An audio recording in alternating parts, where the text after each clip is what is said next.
Welcome to the Wingmen Show.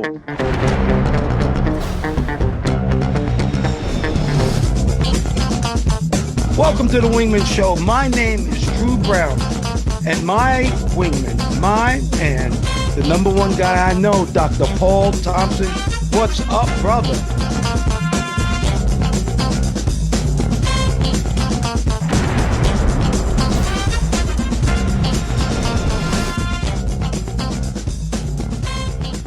Welcome to the Wingman Show, where we're floating like butterflies and stinging like bees.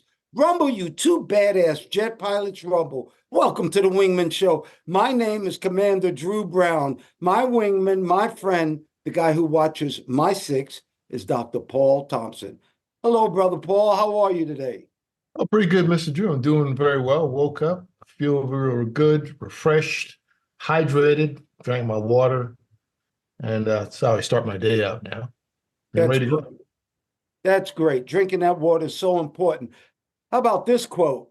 When you love someone, the best you can offer is your presence. That's by Thich Nhat Hanh, a Buddhist you said you know. I'll read it again. When you love someone, the best you can offer is your presence. Don't you think so, Dr. Paul?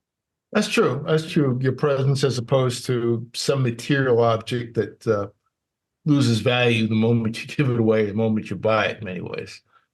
That's right. You are the most important thing you can give anybody. All right, let's talk about this crazy, crazy thing right here.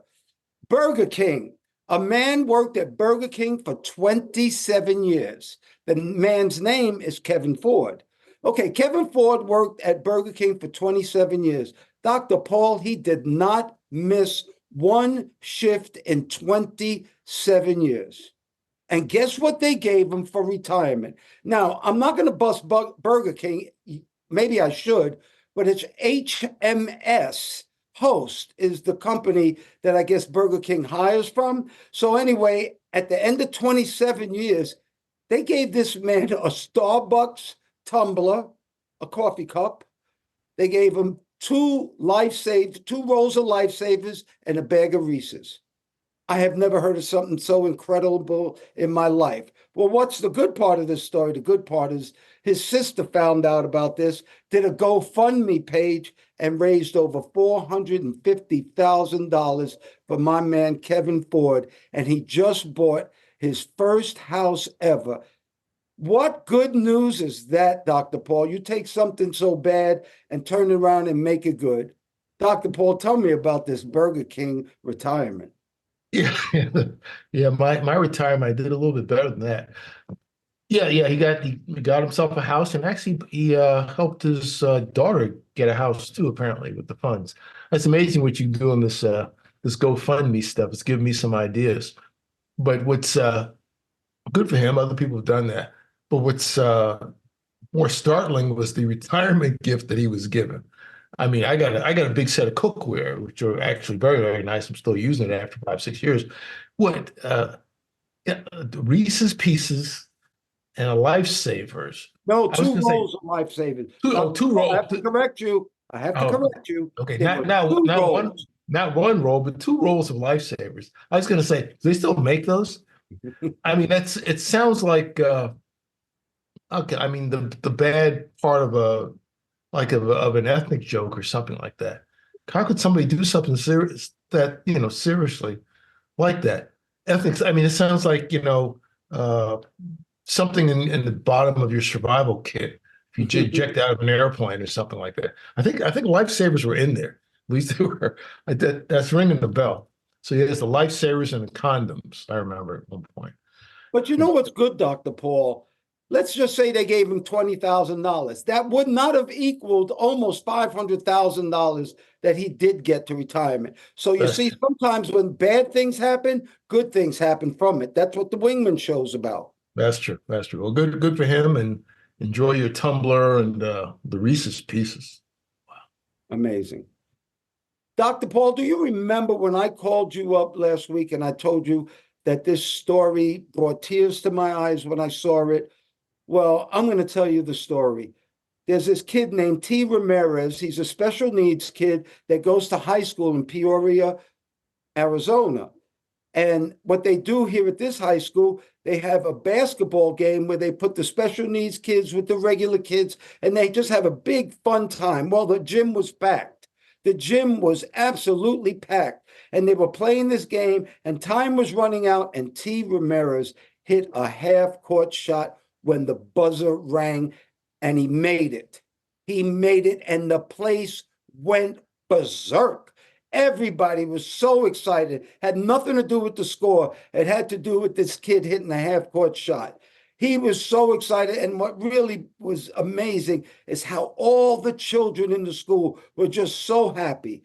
Well, Steph Curry, Steph Curry changed basketball in the NBA. I will tell you that. It used to be that you had to be tall. Well, you just have to shoot good now. Thank you, Steph Curry. Well, anyway, Steph Curry saw this report, and you know what he did?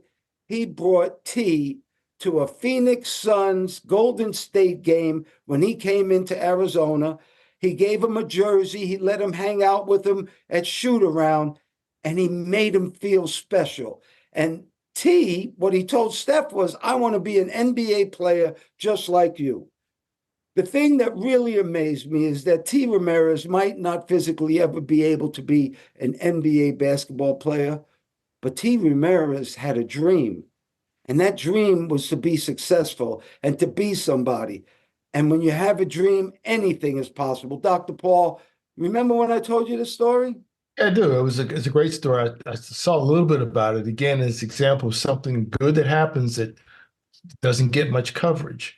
But that was a great thing when he flew his, I guess he got his ticket courtside seats for T and his mom also, which is a fantastic gesture. He didn't have to do that. Now, like you would say, now Steph Curry was like fighting or threw punches or did something crazy, that would be headline news. But this is something where he benefited a person. Not only benefited him, but he probably benefited the school and everybody associated with T with a magnanimous act that cost him nothing, but to someone else really meant everything. So that was good for him.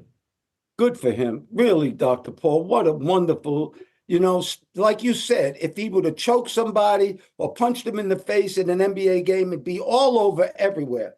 Right. But something like this, you got to come to the Wingman show to see it. Well, check out those badass jets we got behind us today. I have some F-15s, and Dr. Paul has one of my favorite airplanes, an A-10. The Air Force flies these, and they're called tank killers, and they can cut a tank in half. Tell me about that A-10. Yeah, it's a mighty airplane. I think it's a pretty good picture of it. It's got this fancy gun called the GAU-8 Avenger, and that'll shoot the 30 millimeter round. It shoots like a couple of miles, and it can tear up a tank. It makes one hole going in and a bigger hole going out. It's quite an impressive airplane. I've seen a few of them. They're not fast, but they're made to kind of loiter in the area and go slow and do what they need to do. Everybody out there who can hear my voice, thank you so much for supporting the Wingman Show. We truly appreciate it. If you're watching us on YouTube, hit that subscribe button. If you're watching us on TikTok or hitting us up on Instagram, just write a little comment. We'd really appreciate it, especially Apple Podcasts, iHeartRadio, all the social media outlets. If you're watching us, thank you very much. And we have something called our frequent flow line, and that's for our frequent flyers. Frequent flyers are the people who listen to us every week. Thank you so much. But in that frequent flow line, we have people who ask us a question.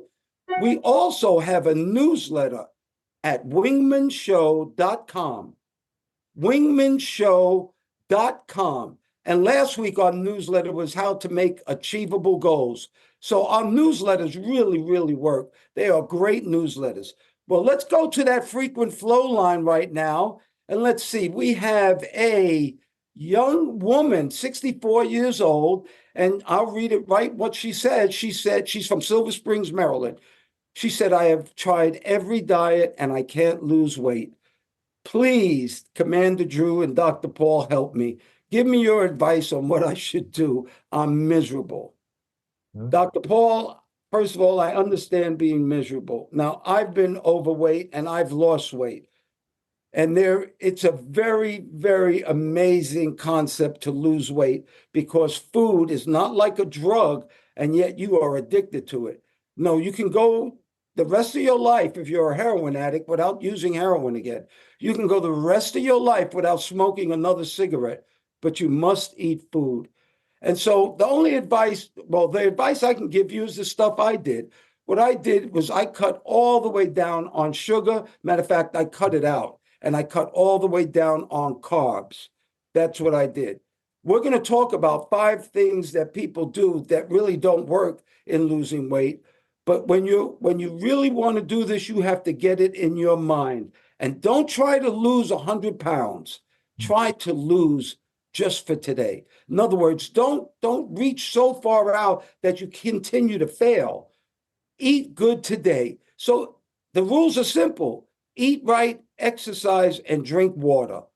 Eat right, exercise, and drink water. Those are the ways to get yourself out of being overweight. Because I'll tell you what, when you're overweight, it's miserable. And as you get older, your knees start hurting, your back starts hurting because it's not made to carry all that extra weight. One of the worst things that you can do is yo-yo, and that means lose weight, gain weight, lose weight, gain weight. And the reason for that is a cardiologist told me your heart regulates how much blood it pumps by the weight that you have. So if you're changing your heart's pumping, that's not good for your heart. Your heart needs to be regular. It needs to just pump regular. So when it goes faster and slower and faster and slower because of your weight, they call that yo-yoing, and that's not good. Dr. Paul, can you help out this young lady here? Yeah, more than likely, everybody said, I mean, I had a weight problem at one point in my life early on. It just not doing the right thing. And I remember a doctor told me one time, he said, hey, you're not really overweight. He said, you're over fat, which, basically a little too much fat on your body, which bothered me actually a lot. But he was right. And he said, you need to cut down on those muffins and I don't really have donuts, but that made me think a little differently, and I kind of got on the step. The big thing is you've got to, to her, you probably got to change your habits. You say the diets don't work. Yeah, most of them don't work. The best time to sell a diet book is like right in the new year when people are recovering from Thanksgiving and Christmas and everything, and people probably stick to them on average probably about a week or so. They go back to doing what they're doing. So I'd say don't think in terms of diet, think in terms of lifestyle change. And my simple thing is, don't eat so much. It's 3 meals a day. I stopped doing that probably 30 or more years ago. I think 2 is plenty. A lot of people do it with 1 and do just fine. Some call it intermittent fasting, and you can look that up. Intermittent fasting. Try some of that. Try not to eat just eating so much. Just cut down That's your good. eating. Dr. Paul, let's go through these 5 things. These are 5 things that people do all the time to try to lose weight, and they don't work. Let's go back and forth on this, Doc. How about counting calories? The reason counting calories doesn't work is because after a while, you lose count or it becomes too hard. And then you realize that jelly beans have less calories than some good vegetables and fruits, and you'd rather start having less calories than eating nutritional food. Actually, instead of counting calories, look at what you're eating. Start eating nutrient density food. That means you have more nutrients for less calories. And that's very important. You can look this up. If you really want to lose weight, you got to work on it. One of the biggest things I ever seen at these buffets, like a Golden Corral or something, I always see these obese people walking around the salad bar with a big ass plate of salad. They think it's going to make them lose weight, except they have all the dressing, all the cheese, all the meats, everything on their salad plate. It's probably worse than a piece of fried chicken. Tell me about counting calories and what you think about that. Yeah, I've never done that. I've been asked, to do a food journal every once in a while. There's a nutritional guy that I see sometimes. Okay, and I think we did that once, and that's a pain. Write down everything you eat for a week or something like that. That's a pain. You really can't you really can't do that. And I agree with you. Focus on what you're consuming. not so much the calories.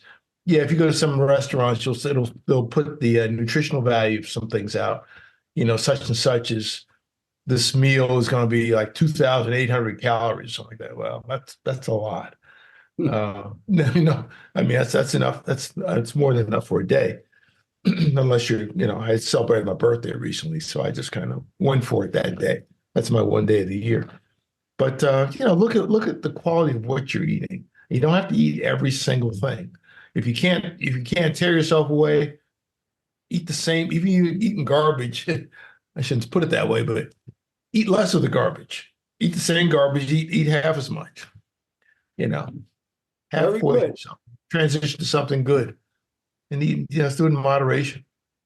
Okay, Dr. Paul, there's another one that you and I try to do every day, and that's exercising. And what happens is people exercise, they walk once a day for 30 minutes. That's nice, light exercising. That does not let you lose the weight you need to lose.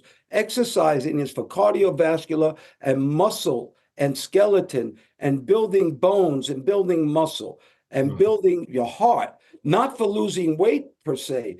Because if you look at it, when you run, if you look at how many calories you lose, you eat a half a hamburger, they're all back. They're all back. Exercising is excellent, and you need to exercise if you want to live a long time, but it's to move your body.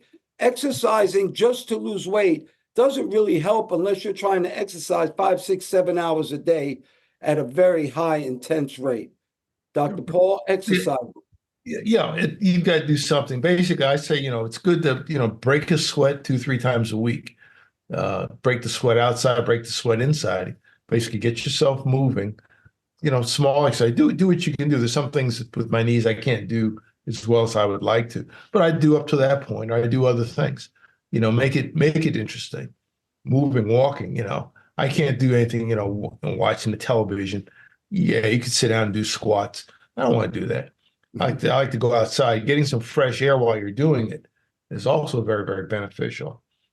That's But do true. it when you can. Do it when you can. If you're in a space capsule or an airplane or whatever, you're not going outside. Do when you can. And sitting on, flying airplanes for a long time, for many, many hours at a time, maybe like half of a day or three-quarters of a day in a metal tube. You really can't go too many places, but you can get up and I would just do squats, big body movement. It's something as opposed to sitting and being stoic and like a statue, which is not good for your system at all. So get up and move, even if you're confined. And the last thing is if you look at the astronauts in space, they're working out all the time. They have to. They got little Well, bikes. they'll lose all their muscle if they don't. That's right. Number three, eliminating carbs, fat, or other categories of food. So when you deprive yourself, I always say but I'm eating right, but I only do it 95%. Because if you deprive yourself, you build up this thing that all of a sudden in the back of your mind, you have to have it some kind of way. And it really disturbs your mental growth and your mental processing for losing weight. So I have eliminated sugar now. I will tell you that. I tried to eliminate sugar. And one thing about sugar, it is very addictive. But I will tell you this, if you stay off sugar for 2 weeks, guess what? You won't crave it anymore. It's almost like crack. You can't do just a little bit of crack and not say you're addicted. Well, sugar touches the same parts of your brain that crack does, actually. So I would eliminate sugar. But the other things, just be careful and watch what you eat. You know what's good, you know what's not. Get rid of those breads, get rid of the pasta if you want to lose weight. That's the way you lose weight. Dr. Paul, eliminating foods. What do you think Yeah, about that? the carb, yeah, cutting down on the carbs. I like rice a lot, and the bread I've pretty much cut out. I've made some exceptions. I made one yesterday because there was a croissant, and the croissant was talking to me actually. He's like, "Hey, Paul, what are you doing? Don't ignore me." So I ate half of it, and a few hours later, I ate the other half of it. So I'll admit to doing that. But the croissant, so ignore the food. The food will call you. The food will call you by name and say, come over, don't forget about me. So sometimes you got to ignore it. But every once in a while, you can say hello to the food. Yes, that you're using the same thing that Richard Pryor did in his act when he was talking about smoking crack, and the Right. crack would say, okay, the pipe would tell him, hey, Richard, you haven't touched me in a little while. Come on, don't be cheap. Well, it really is true with any addiction. It will talk to you. Like when I walk through the grocery stores and I've cut out that sugar, some kind of way those Reese's peanut butter cups find me. They find my eye and they say, hey, you haven't had me in a while. Yeah, So yeah, you haven't had me, and you've retired. So Number four, eating fat burning food like avocados, like apple cider vinegar, and like grapefruits, green tea. Those are all great healthy foods to have. But don't use that. Don't eat 10 hamburgers and drink a little bit of apple cider vinegar in your water and think that you're going to lose weight. That doesn't happen. Once again, eat good nutritional foods. And once you get down to your weight, continue to do that. What do you think about eating fat burning foods, Dr. Paul? Number four. yeah, I'd say if I don't know what she's doing. If you cut out junk food in general, everybody knows what the junk food is. If you cut out junk food in general, you'll probably see probably almost immediate results. That's where most Americans getting in junk, fast food. I say junk food, fast food. You Well, cut that junk food stuff. is fast food and it's all over everywhere. We're Yes, consume every gas station, every time you go anywhere, there is junk food there. yes, yeah, yeah. At least, yeah. I've gone to these places and really to use a restroom. They've got tons of stuff. These truck stops. They've got like it's like a supermarket full of stuff, and it's all junk. I say, can I get anything here? Sometimes the answer is no. Well, I may break with a little thing of nuts, but usually it's like, nah, I'm good. I'll wait. I'll just get some water and go. Yeah, they have these big gas stations with two bananas and one apple in it. So You the might best see thing to do is grab some nuts, actually, and don't get the salted ones. Number five, the last one, taking over-the-counter weight pills or medical. Okay, I am not a doctor, and I'm not a medical doctor, so I cannot give you advice on this. I know that shortcuts don't work. Now, if you're super obese, you need to go to your doctor. There are things now that can help. There's even surgeries that can sometimes help. They are very, very dangerous. Anytime they cut into your body, it's dangerous. And you should hopefully not ever have to get to that size where you would have to take a drastic measure like that. But there are no shortcuts. Matter of fact, there are no shortcuts in life. So let alone just food, there are no shortcuts. You got to do what you got to do. So taking over the counter weight loss pills, once again, you're trying to do something that just doesn't work. Eat right, exercise, and drink water. And when we say eat right, you have to study, you have to learn. It's your body. This is the most important temple you'll have. Take some time, learn what's good, learn what's not, and just start today. That's the best day to start, Dr. Paul. What do you think about this medical ways of losing weight? Yeah, the when I've seen people do this like called lap band surgery, and they do things. Something I've noticed is generally, I won't say well it doesn't work, but many of the people who've had it, they don't look so good afterwards. I'm not sure the reason why. They look a lot of times they look gaunt if they lost the weight. They look gaunt, like something is like really, really taken out of them. I think you're better off just gutting it out and just doing a slow transition to lose the weight and not having your body chopped up. I don't think it's advisable unless your doctor said you've got to do it to save your life. I think so, Dr. Paul. I think you're right. All right, you know what that brings us to? That brings me to a Wingman PSA.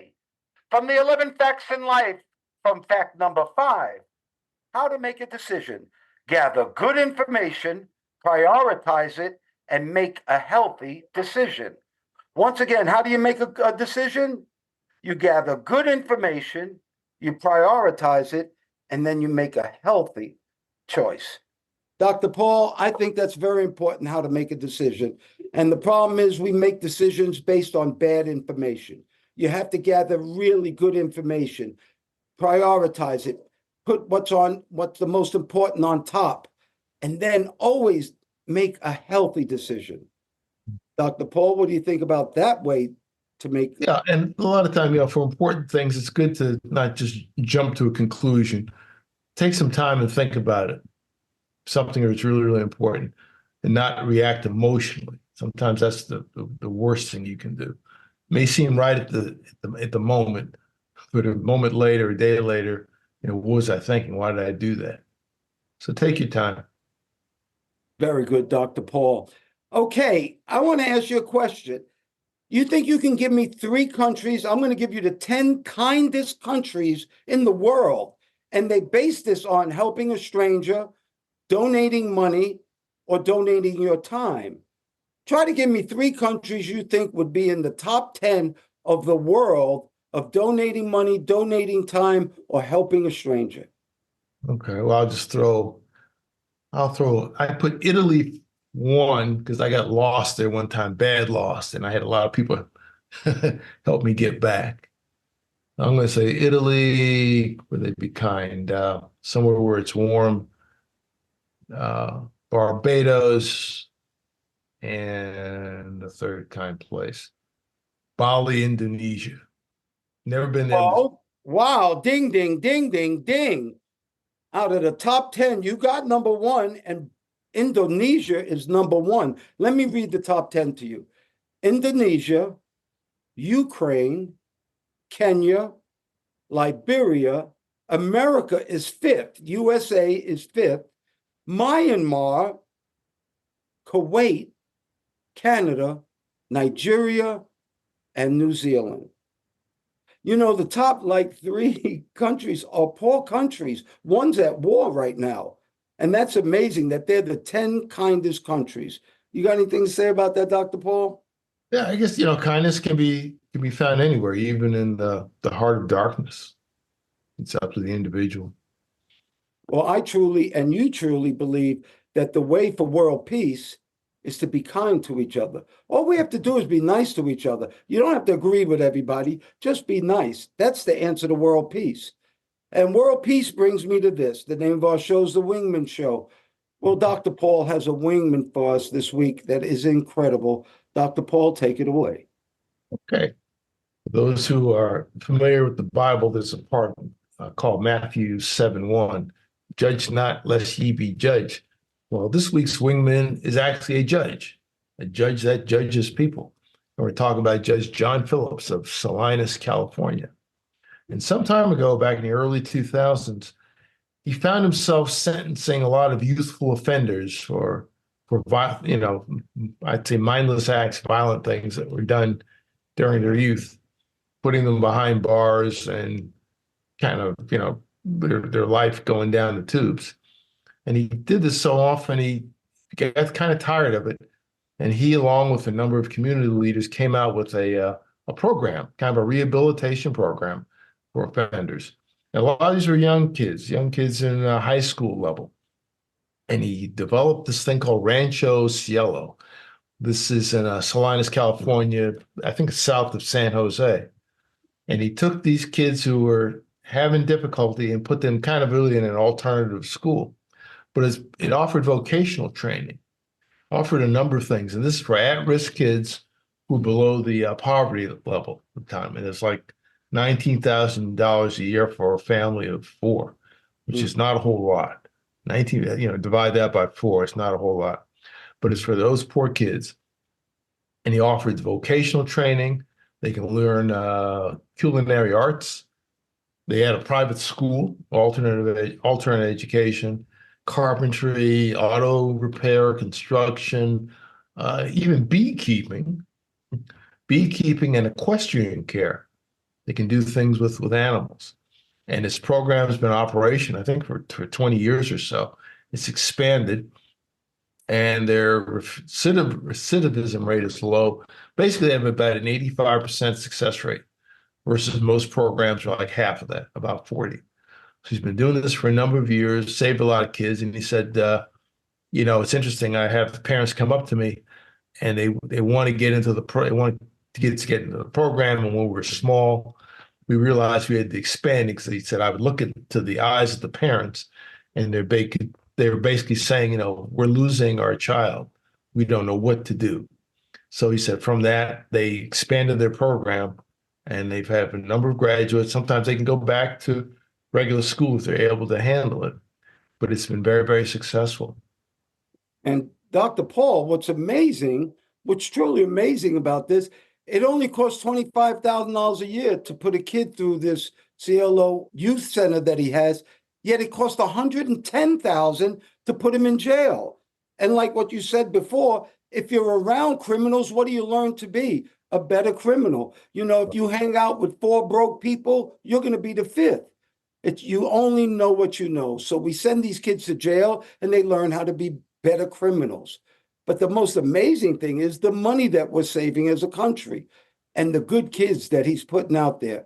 Thank you so much, Judge. What a wonderful, wonderful wingman you are for us this week.